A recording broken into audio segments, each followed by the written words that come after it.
حضرت بایزید بستامی رحمت اللہ تعالیٰ علیہ فرماتے ہیں کہ رمضان کا مہینہ تھا تو میرے بستام میں نا سارے میرے ہاتھ چومنے والے تھے. ہاتھ چومنے والے بڑے اچھے ہوتے ہیں، لیکن کبھی کبھی دل کرتا ہے کہ بندہ تنہائی میں بیٹھے اکیلا، کوئی نہ ہو، ایک بندہ ہو، ایک اس کا رب ہو. کبھی کبھی دل بابا بلے شاہ صاحب نے بھی کہا اٹھ بلیا چلو تھے بس یہ جتھے بس دینی سارے ہی انے، نہ کوئی ساڈی ذات پچھانے نہ کوئی سانو مننے. تو حضرت بایزید فرماتے میرا بھی دل کرتا تھا آج وہاں جاؤں جہاں کوئی جاننے والا نہ، اور وہاں جا کے نہ میں رمضان کا مہینہ تھا تو دل کیا کہ وہاں جا کے روزے گزاروں جہاں ہاتھ چومنے والے نہ ہوں، ذرا کھل کے عبادت کروں. فرماتے ہیں میں دور بستام سے نکلا، ایک مسجد میں جا کے اعتکاف بیٹھا، پورے مہینے کا اعتکاف. پہلے دن مسجد میں گیا، نمازی پوچھنے لگے بابا جی روٹی کہاں سے کھاؤ گے؟ میں نے کہا کہ میرا اللہ دے گا. نہیں کہتے کہ بابا جی فکر نہ کرنا روٹی آ جائے گی. کہا روٹی کہاں سے کھاؤ گے؟ کہا اللہ دے گا. کہنے لگے اللہ تو دے گا پر کس طرح؟ تو آپ فرمانے لگے آپ مسلمان ہیں، آپ کو سمجھنا چاہیے کہ اللہ وسیلے کو پسند ضرور فرماتا ہے پر اللہ وسیلے کا محتاج نہیں. وہ اگر چاہتا ہے تو پھر بے حساب ہی عطا فرماتا ہے، تو وہ دے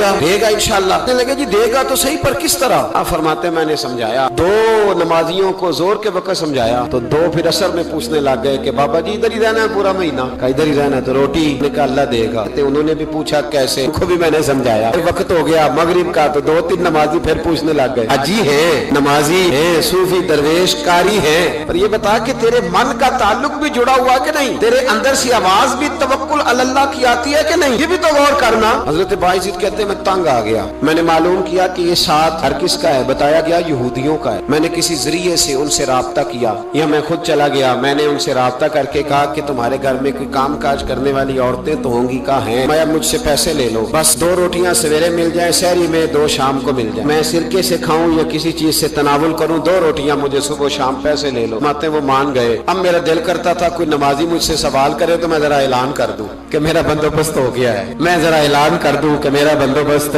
نے کہہ بھی دیا لا الہ الا اللہ تو کیا حاصل؟ دل و نگاہ اگر مسلمان نہیں تو کچھ بھی نہیں. فرماتے میں ایک نمازی نے اثر میں پوچھ لیا کہ بابا روٹی، تو میں بول پڑا. میں انتظار میں تھا، میں بولا. میں نے کہا نمازیوں، حاجیوں، درویشوں، رمضان کے روزے رکھنے والوں، صائم الدہر قائم اللیل لوگوں، یہ ساتھ میرے پڑوس میں مسجد کے یہودی ہیں، میں نے پیسے چکا دیے ہیں، 2 روٹیاں سویرے 2 شام مل جائیں. میں نے اعلان کیا تو نمازی چپ کر گئے. اب 3 دن بیت گئے، کسی نے پوچھا ہی نہیں. اللہ، کسی نے پوچھا نہیں روٹی کہاں سے آئے. حضرت بایزید فرماتے ہیں فجر کا وقت تھا، سر سجدے میں رکھ کے میں کھول کے رویا اور نماز پڑھ کے میں نے نمازیوں سے کہا او نمازیوں آؤ دوبارہ سے کلمہ پڑھے، آؤ پھر سے کہیں لا الہ الا اللہ، آؤ پھر سے کلمہ پڑھے. کہتے نمازی کہنے لگے تو کون ہوتا ہے ہمیں دوبارہ کلمہ پڑھانے والا؟ میں نے کہا یارو کس طرح کے مسلمان ہو کہ میں روز کہتا رہا اللہ دے گا، تم کہتے تھے کیسے دے گا؟ اور جب میں نے کہا 2 روٹیاں یہودی دے دیں گے تو تم خاموش ہو گئے ہو. مجھے بتاؤ جن لوگوں کا یہودیوں پہ توکل مضبوط ہو اور رب پہ توکل کمزور ہو، انہیں دوبارہ کلمہ پڑھنا چاہیے کہ نہیں پڑھنا چاہیے؟ انہیں دوبارہ اللہ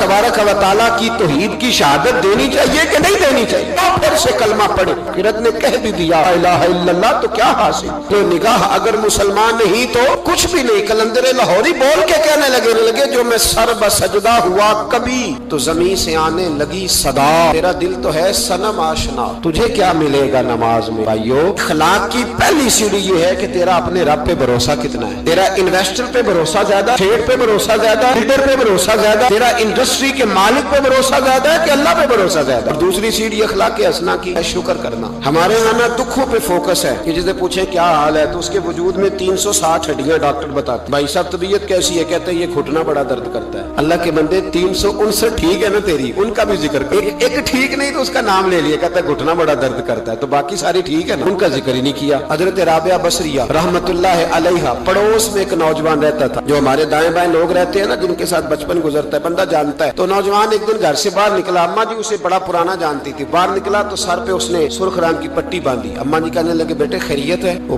گھر پرانی جو مائیں ہوتی تھی نا وہ جانتی تھی بچہ کس کا ہے، والد کا نام کیا ہے، دادا. بیٹا خیر ہے؟ اماں جی سر میں درد ہو رہی تھی شدید، تو پٹی باندھ لی. تو اماں کہنے لگی بیٹے عمر کتنی ہو گئی؟ لگا 35-40 سال. بیٹے 35-40 سال میں کبھی درد تو نہیں ہوا؟ کہ نہیں. اماں جی فرمانے لگے 40 سال اللہ نے صحت دی، تو نے شکر کی ایک پٹی بھی نہیں باندھی، اور آج درد ہوا ہے تو شکوے کی پٹی فوراً ہی باندھ لی ہے تاکہ سارے زمانے کو بتاتا بھی رہے کہ بڑی درد ہے بڑی درد ہے. 40 سال میں کوئی شکر کی پٹی بھی باندھنی، پتہ چلتا کہ تجھے اللہ تعالیٰ کا شکر بھی تیرے پاس. حضرت جناب عیسیٰ علیہ نبینا علیہ الصلوۃ والسلام گزر رہے تھے. ایک شخص زمین پہ لیٹا، اس شخص کی دونوں آنکھیں بھی کوئی نہیں، دونوں پیر بھی نہیں اور دونوں ہاتھ بھی نہیں. لوگ اس کے گرد کھڑے ہیں اور بندہ پتہ کیا क्या कह रहा है? या अल्लाह तेरा शुक्र, या अल्लाह तेरा शुक्र है मालिक, अल्हम्दुलिल्लाह अला कुल्ल हाल, तेरा शुक्र शुक्र। लोग बड़े हैरान देख रहे थे, तो जनाब ईसा अलैहिस्सलाम ने पूछा किस बात पे हैरान हो? कहा हजरत जी हैरान है कि बंदे की आंखें भी कोई नहीं, दोनों हाथ कोई नहीं, दोनों पैर कोई। जरा गौर करना, जिसकी एक उंगली कटी होती है सारी तवज्जो उसी पे रखता है, दोनों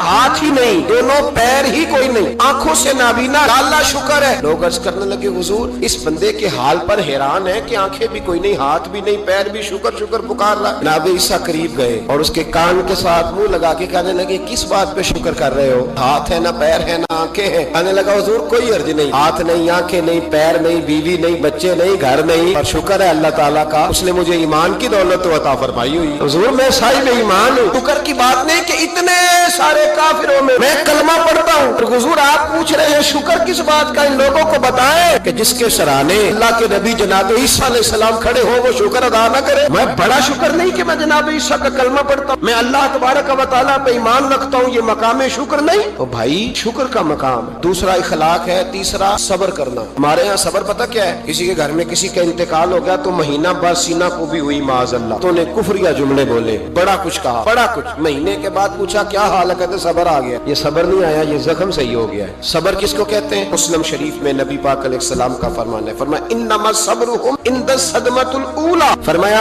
ऐन जब तुझे मुसीबत की खबर पहुंचे उस वक्त अगर तू सब्र करे फिर तूने सब्र किया। उस वक्त अगर तू कहे इन्ना लिल्लाहि इन्ना इलैहि राजिऊन, तूने फिर तू सब्र है। अगर 1.5 महीने के बाद 6 महीने के बाद सब्र नहीं आया फिर तो जख्म सही हो, फिर तो आंसू ही खुश्क हो गए। सब्र ऐन मुसीबत के वक्त, ऐन जब मुसीबत आए तो सब्र करने का नाम सब्र है। अंदर हौसला पैदा करें, सब्र पैदा करें। हमने जो अल्लाह से नेमतें ली है वो पैसे जमा करा के नहीं ली माज़अल्लाह, उसने अपने फजल से दी है, और जब चाहता है अपने करम से वापस भी लेता है। अपनी जिंदगी में हौसला पैदा करें। और एक बात और, सूफिया किराम, औलिया किराम ये फरमाते हैं कि दुख इंसान को अल्लाह के करीब करते हैं। आपको न भी समझ आई तो जुमला बड़ा मजेदार है। दुख इंसान को अल्लाह के करीब करते हैं, सुख बंदे को अल्लाह से दूर करते हैं। याद रखना, जिनको दुख कोई नहीं ना होता तो बैतुल्लाह के गुलाब को पकड़ के भी नहीं रोते। जो तड़प रहे होते हैं ना, तड़प रहे होते हैं, सिसकियां ले रहे होते हैं, उनके करीब जाके पूछो बाबा क्या मसला है, तो कहते हैं बेटी ससुराल में दुखी है, बेटा जवान है पर बेऔलाद है। दुख है ना जिन लोगों को, उनके पास दर्द है, उनकी आंखों में आंसू है। लेकिन जो सुखी है उनका माहौल, उनको उनके मामला सख्त हो जाते। हजरत अय्यूब अला नबीना अलैहिस्सलातु वस्सलाम अल्लाह के पैगंबर, अल्लाह ने बेटे भी दिए, खेत भी दिए, बहुत ज्यादा जानवर भी दिए, बड़ी दौलत, बड़ा कुछ। रब आजमाता भी है, उसका निजाम है, जितना कुछ उसके करीब होता है उतना ही ज्यादा आजमाता है। फरिश्ते अर्ज करने लगे मौला जनाब अय्यूब, अल्लाह करीम ने फरमाया ये मेरा दोस्त है, अय्यूब मेरा नबी है, मेरा पैगंबर है, मेरा दोस्त है। तो फरिश्ते अर्ज करने लगे मौला जो उसको इतना नवाज दे उसने दोस्त तो बनना ही होता है। एक रवायत में 7 बेटे, एक में 14 बेटे, खेत खलियान बाग, बड़ा कुछ, तो दोस्त तो बनना है। तो रब करीम ने फरमाया जाओ आजमा लो जाके। और जाके कौन कह रहा है यारी तेरी सोना ते आजमाइशां तेरियां अग, ए सोना परखिया जावंदा ही पहलो नाल अग्गां दे लादा आजमा लो। रिश्ते आ गए जिनमें सारे बाग उजड़ गए, जल गए खेत। एक दिन लगा, बनने में वक्त लगता है, उजड़ने में वक्त नहीं लगता। एक दिन लगा तो जानवर एक बीमारी से सारे मर गए। जनाब अय्यूब घर से बाहर निकले, वापस आए तो सारी औलाद की लाशें पड़ी। बड़ा मुश्किल मसला है, लेकिन जुबान पे एक ही लफ्ज है इन्ना लिल्लाहि इन्ना इलैहि राजिऊन। हजरत अय्यूब सब्र से, हौसले से, इत्मीनान से। इस पर बस नहीं, अल्लाह के नबी पैगंबर यहाँ तो जो 5 नमाजें पढ़ता है वो कहता है मुझे बुखार कैसे हो गया, हालांकि मैं नमाजी हूँ, मैं तो रोजाना सुबह कुरान शरीफ खोलता हूँ, फिर भी हजरत जी मेरे घर के अंदर बीमारी का क्या लेना देना। हजरत अय्यूब बीमार हो गए, 1 2 3 4 हफ्ते, महीने, साल नहीं, 16 साल बीत गए बीमार, 16 साल बीत गए, 16 साल। हजरत अय्यूब अलील है। एक दिन ज़ौजा करीब आई तो कहने लगी आप अल्लाह के नबी हैं, आप जो भी दुआ करें मालिक कबूल फरमा लेता है, दुआ करें आपको शिफा दे दे। जनाब अय्यूब फरमाने लगे एक बात तो बता, शिफा कितने दिन रही? कहने लगी 60 साल। मैं खेत खलियान औलाद माल दौलत कितना अरसा रहा? कहा 60 साल। 60। आप फरमाने लगे बीमारी को कितने साल हुए? कहा 16 साल। फरमाने लगे जरा मुझे तकलीफें और बीमारियों को भी 60 साल हो लेने दे, फिर दुआ भी मांग लूंगा। तो बराबर तो हो ले, भी तो सिर्फ 16 हुए, 60 होने दुआ मांग लूं। और फरमाने लगे दुआ मांगनी चाहिए पर मेरे रब को पता है अय्यूब किस हाल में है। बस जुबान पे ये लफ्ज आए तो अल्लाह ने फरिश्तों से फरमाया तुमने जांच लिया है, लियबलुवकुम अय्युकुम अहसनु अमला। चल गया, मौला चल गया। फरमाया जाओ अब मेरे बंदे को नवाज दो। बस मालिक बेनियाज है ना। बंजर जमीनें फिर से आबाद हो, फिर से जानवर आ गए, वही लहर बहर हो गई, बेटे भी अल्लाह ने दे दिए, माल दौलत जायदाद हर चीज, घर में बैठे शिफा भी हो गई। हजरत अय्यूब की ज़ौजा करीब बैठी है, सुखों के दिन आ गए, पूछने लगी अय्यूब एक मसला पूछना है। एक बात जहन में आई, इजाजत दे तो दरिया दरियाफ्त करूं? फरमाने लगे पूछो। तो ज़ौजा अर्ज़ करने लगी हुजूर बतलाइए, दुख अच्छे के सुख, दुख अच्छे के सुख। तो जनाब अय्यूब फरमाने लगे दिन सारे अल्लाह के, दिन सारे अल्लाह, दुखी रखे तब भी मेहरबानी, सुखी रखे तब भी फजल, ठीक है। पर अगर मेरे दिल का हाल पूछे ना तो दुख बड़े अच्छे थे, बड़े अच्छे थे वो दुख। कहा हुजूर दुख अच्छे थे? जनाब अय्यूब फरमाने लगे जब मैं बीमार था तो मेरा रब 24 घंटे में एक दफा मेरा हाल पूछा करता था। रब पूछता था अय्यूब तेरा क्या हाल है? रब पूछता था, खुदा खुद मीरे मजलिस बू, अल्लाह पूछता था। फरमाते हैं 12 घंटे इस मजे में गुजर जाते थे कि मेरे रब ने मेरा हाल पूछा है। 12 घंटे इस कैफ में बीत जाते कि अल्लाह ने हाल पूछा। फरमाया अगले 12 घंटे में इंतजार करता रहता था कि रब दोबारा कब हाल पूछेगा। फरमाया 24 घंटे में एक दफा पूछता था। 2 उम्र दराज मांग के लाए थे 4 दिन, 2 आरज़ू में कट गए तो इंतजार में। तो फरमाते हैं बस ये इस तरह हाल गुजर जाता था। फरमाने लगे शिफा तो हो गई, सेहत तो हो गई, खेत खलियान तो हो गए, पर अब मेरा रब मेरा हाल तो नहीं ना पूछता। सब्र करना सीखें, हौसला पैदा करें। छोटी छोटी बातों पे, छोटे छोटे मामलात पे रोने लगना और छोटी छोटी चीजों को आड़ बनाकर नाशुक्री कर, सब्र पैदा करें।